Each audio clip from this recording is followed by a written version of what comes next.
Greetings, dear ones, and thank you for the contact.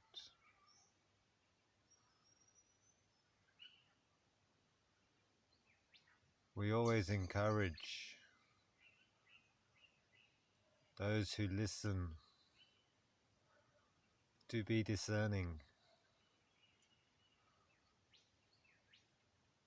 and that is especially so on this theme of this transmission today.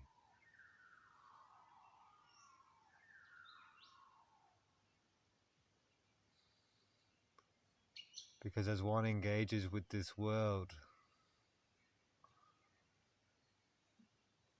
and with the sources of information that you encounter in this world and beyond this world, nothing can be taken casually or at face value.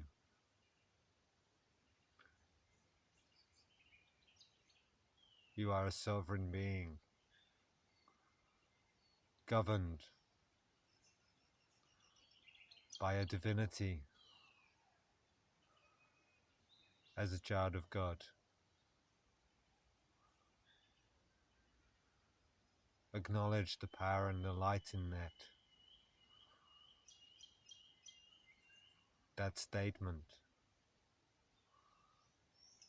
Commune with it, affirm it, and stand your ground within it.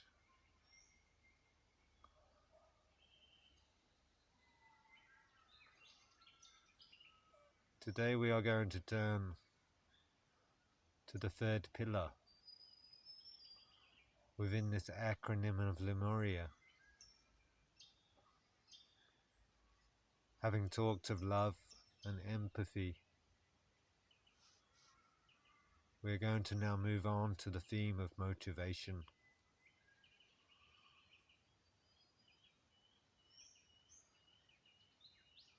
Let us recap from last time,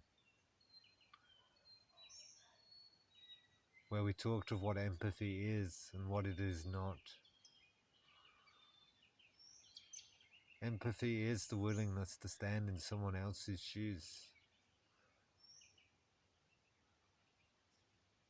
But one must always ask the question of what shoes are you standing in? Because we all have different aspects to our being.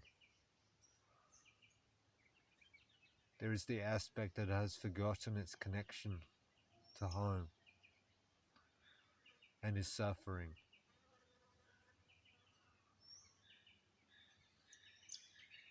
But to stand in those shoes offers no relief. Ultimately, what we are all yearning for is for someone to stand in the shoes of the aspect that is connected to home, that is divine, that knows it is a child of God.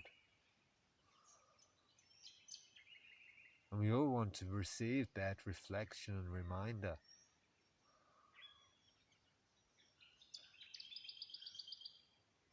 What an empathic gift that would be.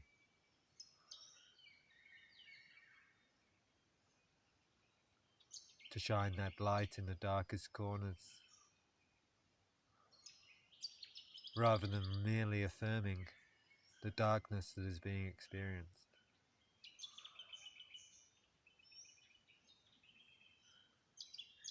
We do not deny or repress the aspect that is experiencing the dark. But just because we do not deny it does not mean that we merely affirm it. We hear it, and yet we always get that reflection that there is light.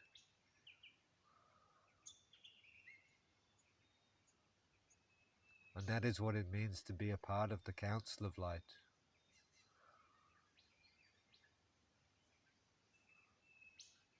To be a light worker, a light bearer.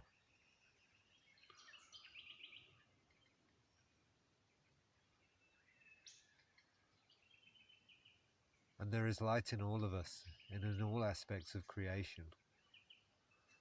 And that is what you empathize with. You empathize that people have forgotten that. And you offer relief by always sounding the invitation and the reminder of what has been forgotten.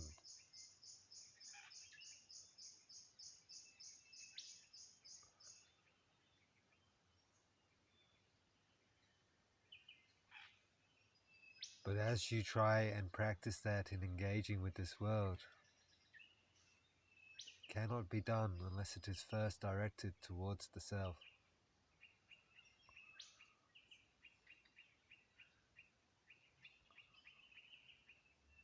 For all aspects of being to be granted that invitation and that reminder, and brought into alignment with the divine essence of being. All aspects brought home into the heart.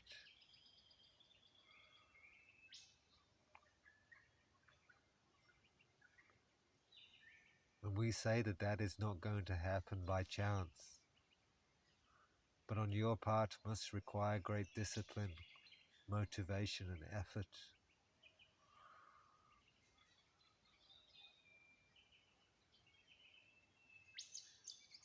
Because on this world, on this plane of existence, there is a great weight and pressure and resistance to practicing that, as odd as that sounds to us.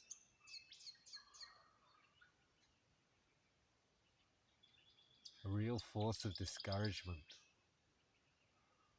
from venturing onto that rather unknown territory where few dare to go. It is easy and almost the path of least resistance to simply join in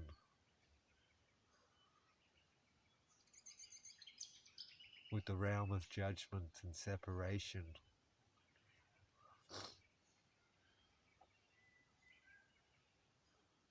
an ego-orientated discussion and conversation, and to join in with the fear-fueled vibration and entrain yourself within it. You'll find great company there.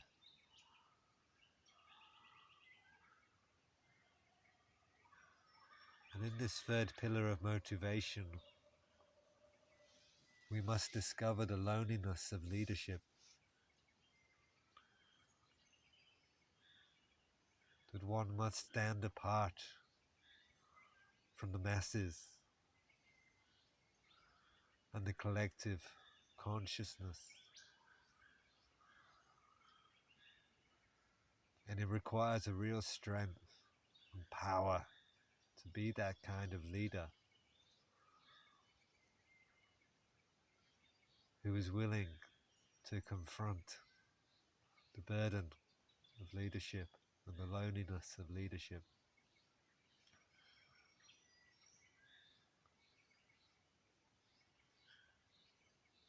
Go into any organization, you will discover the dilemma of the leaders of that organization. The dilemma and temptation is that they want to join their workers on the floor being the hands and feet of the business, being part of the team, being liked for being a part of the team.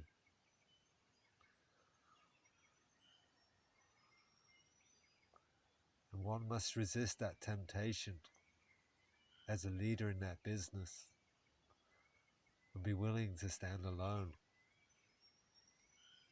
and apart from the team in order to guide and lead it wisely.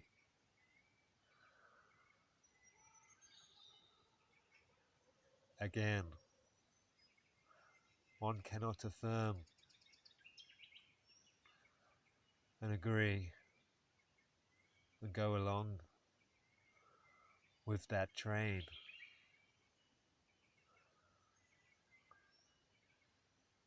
One must stand alone and apart from it.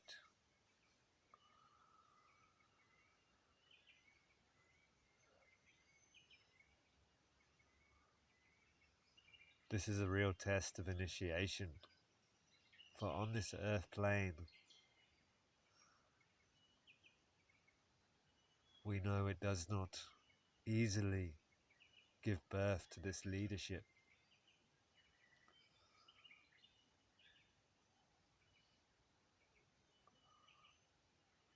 It all has to be cultivated from within, that motivation and that effort.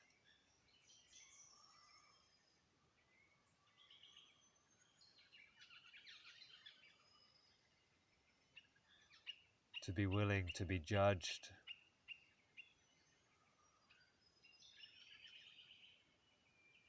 because you are standing alone and not going along with the consensus reality all around you.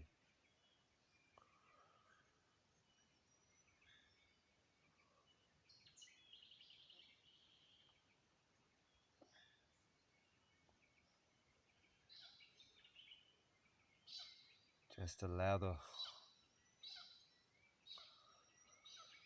complexity of that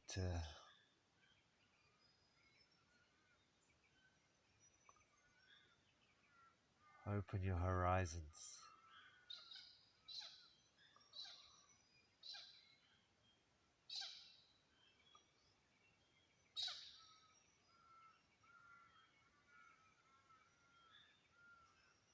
As we explore this third pillar of motivation together.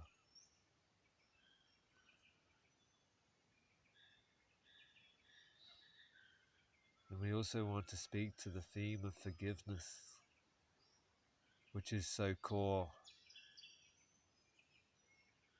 to this third pillar, and calling in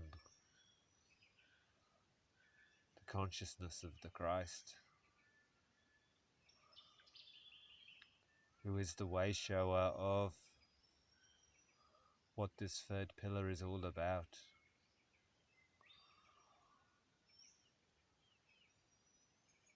What we are seeking to be. To really stand in our sovereign authority, in communion with God, to be the Son of God, and to walk this land alone, and to offer that invitation that says, you are a child, son and daughter of God also.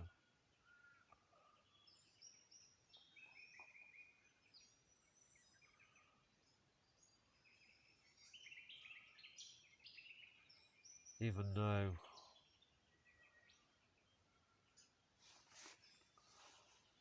in doing so you will be judged and persecuted for it. The dark will try and fight the power of that light, will resist it greatly. And that is where forgiveness comes in.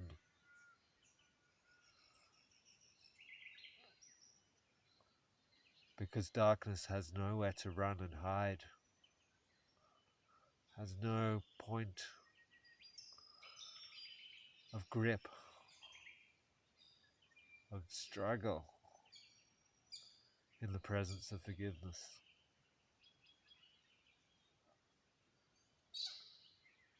It's like water off a duck's back. Throw everything you can at that light and it just offers forgiveness.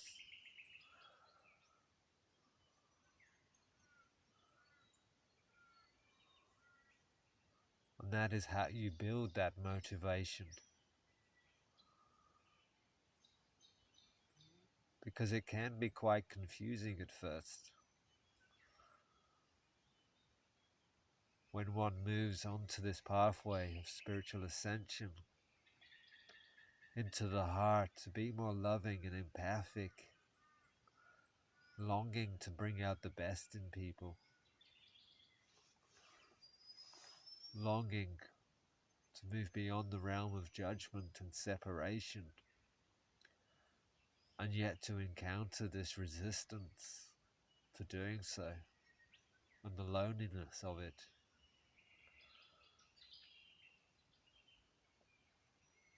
We do understand how confusing that can feel.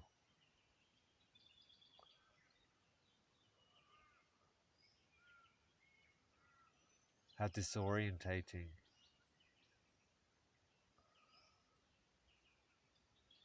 It ends the fantasy,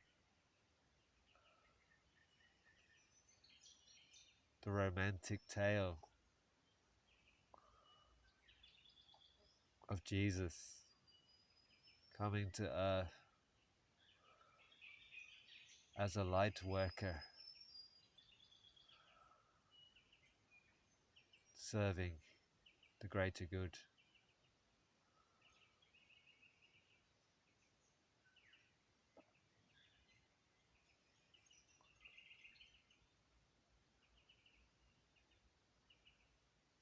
And you may ask, why does one require that motivation? Why does that romantic tale not materialize? Why are we so tested in our allegiance to the heart?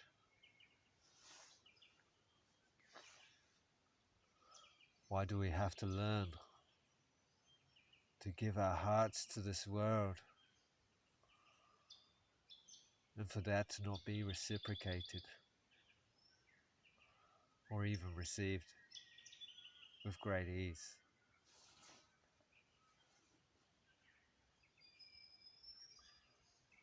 Why does it meet this resistance in these great tests of initiation?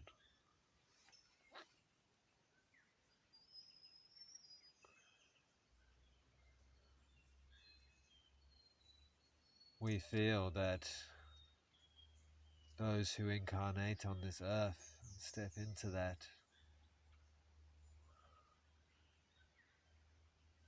are very courageous for confronting this difficulty.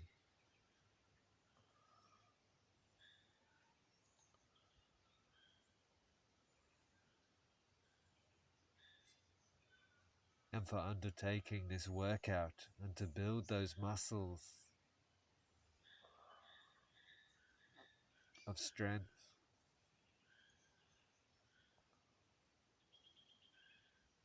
Where nothing is taken for granted.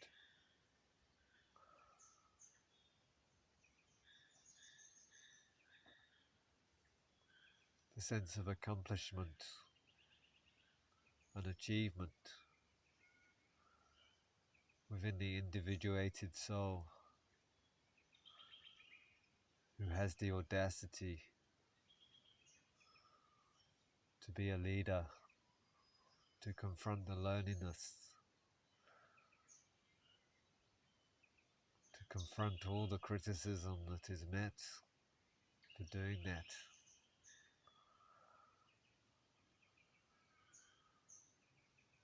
And there's great rewards that come.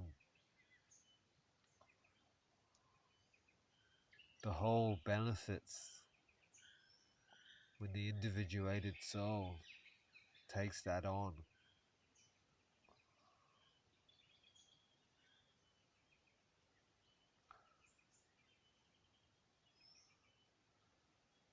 Because that cannot be taken on if there isn't a lot of self-love there.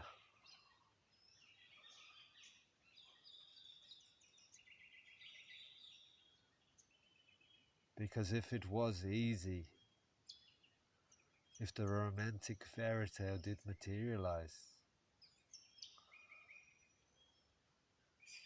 self-love wouldn't really be a factor or requirement. You could just drop into the heart and then move into this world, and you'd be more outer engaged, a lot easier.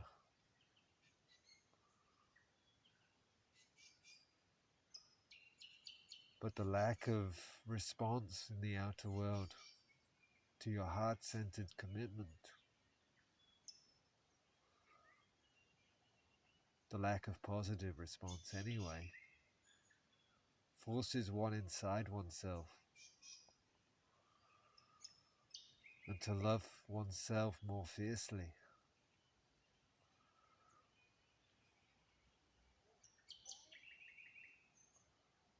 There's a strength there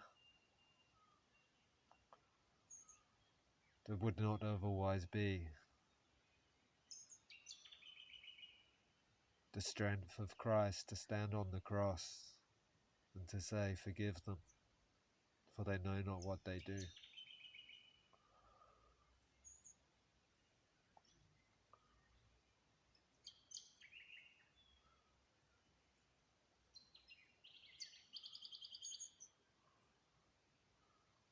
And there is a lot of gold to be mined and cultivated on this path when one activates this pillar of motivation and puts in that effort and that discipline on the path.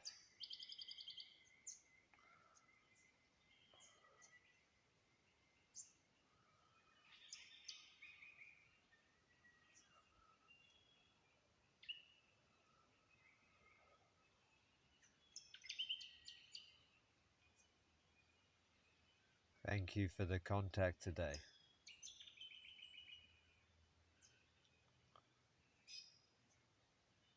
And for this time of exploration.